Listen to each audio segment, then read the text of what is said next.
In this video, we're going to consider a few important points if we're trying to make wise decisions in the ultra-modern sports card market.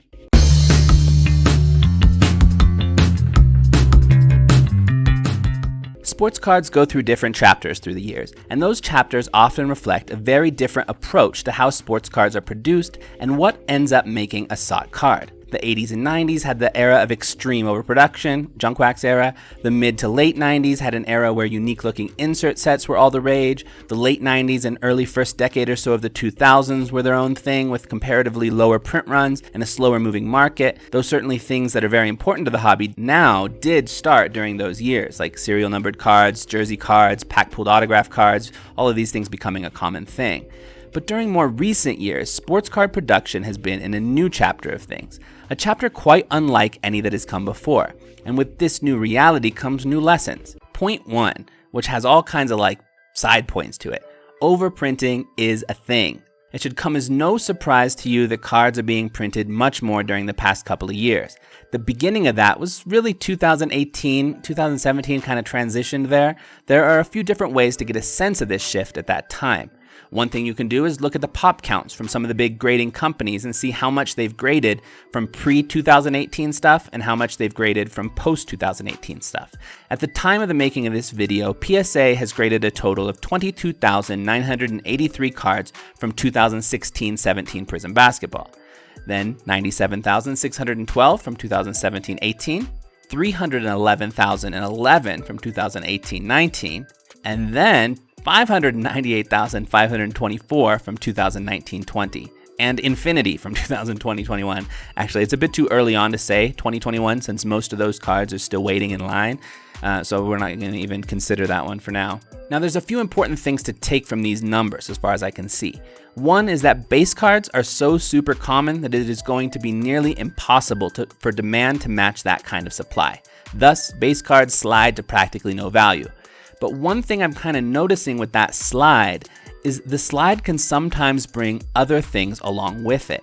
For example, even though the print runs on base cards from 2012 or 2015 or something are actually not so crazy high, especially when compared to these ultra modern base cards, but as the ultra modern base cards are seen as super common, everyone can get whatever they desire kind of cards and thus barely hold any value, the base cards from these earlier years tend to kind of get lumped into that same narrative, even if the math of it all doesn't compute quite right.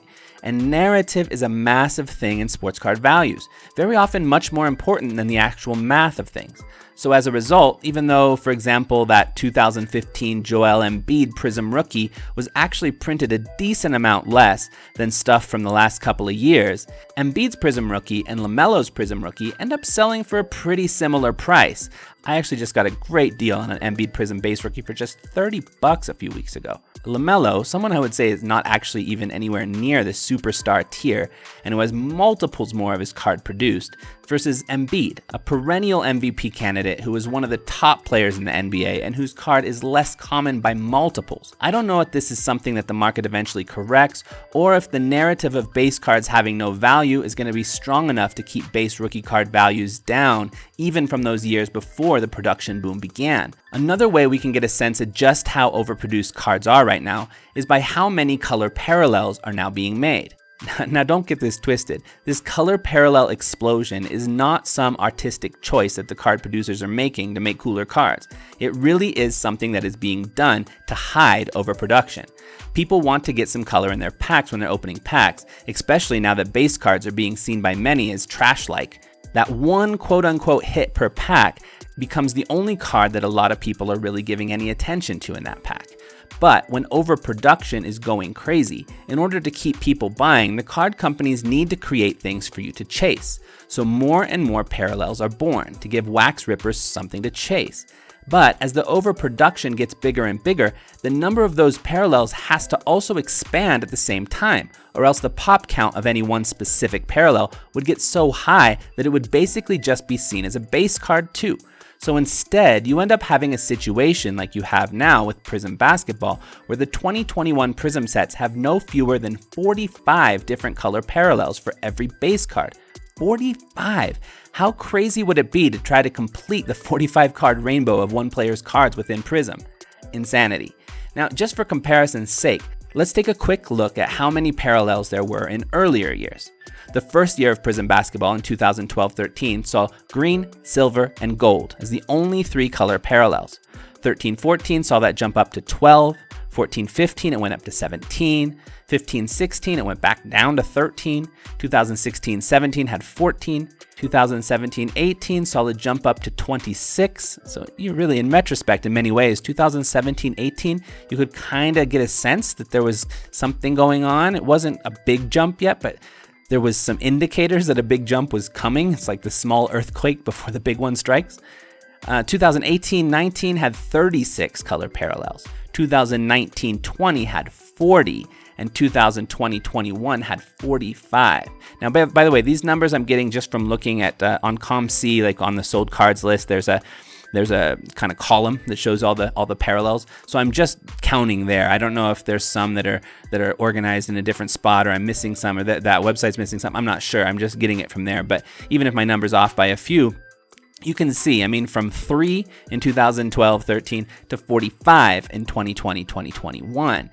That's crazy. But in this situation where overproduction is a reality, it seems to be seen as something by Panini that has to be a thing, or else 95% of the packs out there would be base cards and base cards only. In order to prevent that, you just have to create a ton of different color parallels. So as a collector or someone trying to navigate the ultra-modern market, how can you approach this insanity? Now, from a collector's standpoint, easy enough. If there's some specific parallel you like, go for it. I personally really like some of the optic choice, especially the red-green choice parallels. I just think they look cool. And there's a few others that I think look cool. But from a money-making standpoint, I think there's some things to keep in mind. Firstly, I think the unnumbered parallels are basically going to be seen like base cards eventually, except for those few rare white sparkles or cosmics or whatever that are very, rare. But otherwise, I think the rest of them are going to be seen like base cards. You can already see their values creeping closer and closer to base card values quite often. And even among the numbered parallels, now that there are just so many of them, I don't necessarily think just the serial number alone will be enough long term. You can already very frequently see the selling price for a random numbered out of $3.99 card and a random numbered out of $1.99 card, or even out of $99 card or something like that. You can see those values creeping closer and closer to the same or very similar sales prices. To me, that seems to be a sign that people are mentally differentiating between the different parallels less and less. They're being seen more and more by more and more people as one big lumpy mess of craziness. Point 2. Slabs on cards that really don't need to be slabbed have become very common, which means a bunch of things. Some people may call it the junk slab era, but whatever you call it, the fact that you can find slabbed PSA 9 cards for under $5, and pretty easily too, is really saying something. I just bought several DeAndre Hunter PSA 9 Prizm rookies recently for $5 a piece. I got a few Shai Gilgeous-Alexander PSA 9 Optic rookie cards for $6 a piece. PSA 9s, not raw. And the crazy thing is that even though these cards are from really excellent players and they are PSA 9s, I don't think I actually really underpaid for them, despite how cheap they were. A lot of PSA 9s are going this direction. Graded cards have become so common now that whereas it used to be the case that people might have kind of equated in their minds the value of a PSA 8 as something similar to the value of a raw, it more and more seems like people are equating the value of a PSA 9 and a raw to be pretty similar to each other, and then a PSA 10 to be the thing that means something. I think this is in large part due just to the sheer overproduction of things. PSA 9's rookies from ultra-modern cards practically seem to be as easy to find as raw rookie cards from players just a few years ago. Do you understand what I mean? So like a 2020 PSA 9 rookie is as easy to find as a 2015 raw rookie before the production boom started. And that's not even saying anything about BGS, SGC, and CSG as well. Now, I just want to mention, based on that, on just a side note here, I'm only using PSA as a comparison point in this video because they're currently the industry leader, and I don't want to have to say PSA, BGS, SGC, and CSG every time I talk about graded cards.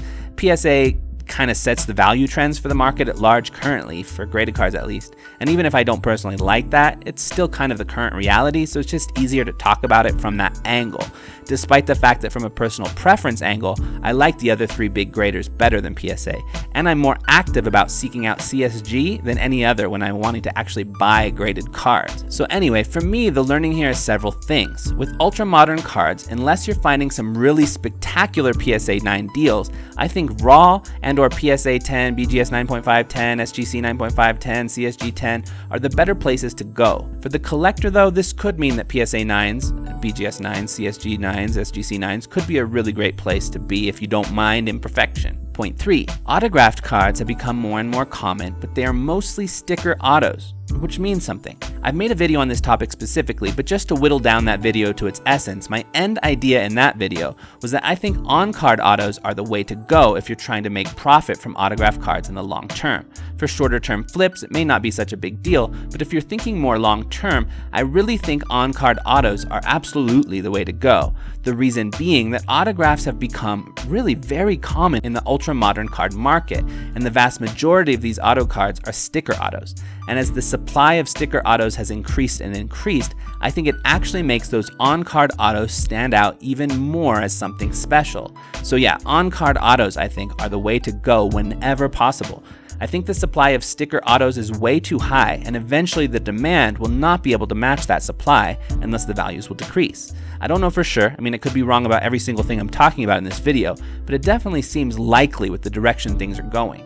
I'm sure there's other things I could talk about in this video, but it's getting long, I'm getting tired, it's already getting late, almost bedtime. So if you have other thoughts about ways to navigate the realities of the ultra-modern card market, let us know in the comments below. I love it when these videos can spark some shared learning and meaningful discussions down there. So let your thoughts flow, and I'll see you down in the comments below.